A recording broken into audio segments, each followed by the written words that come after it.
we have to fundamentally change the system by which we fund our state government and local government. I mean, we have to change the paradigm of how the property tax is a dominant tax in the state, because it's, first of all, inequitable. It hits those who can afford it least the worst. That requires, many of you remember, some of you may remember, several years ago I chaired the Program Review and Investigations Committee, and that year when I chaired it, I asked for a full analysis of the state's overall tax system, and the book came back that thick. But one of the kind of simple conclusions that was drawn was that Connecticut relies too heavily on the property tax as a source of funding government. And to some degree that's understandable. We don't have county government, so therefore there's another layer of bureaucracy that doesn't exist.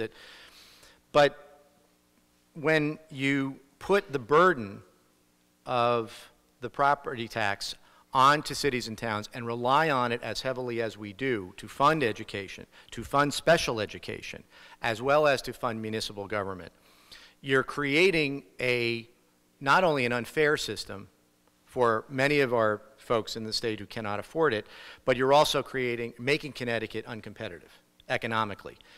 I believe that that there is a significant drag on our economy that is caused by the fact that we rely so heavily on the property tax.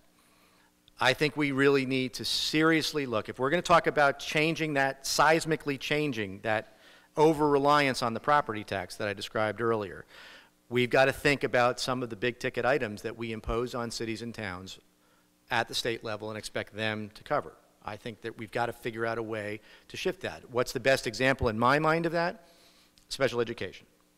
I think special education is one of those variables that boards of education at the local level have to bear. It is a tremendous burden, and it's always undetermined year to year how much it's going to cost them, because they don't know what kids in the school systems are they're going to have next year and what programs are going to have to offer. So those programmatic changes happen year to year and blow out budgets all over the state because of what kids happen to show up in the school system that particular year. I think that that's something that we should still have some local control over the process, but I think somehow we should try to regionalize the curriculum and the programmatic offerings that we provide to our students and have a much, much heavier commitment on the state to funding that and lift that burden off of boards of education and our cities and towns.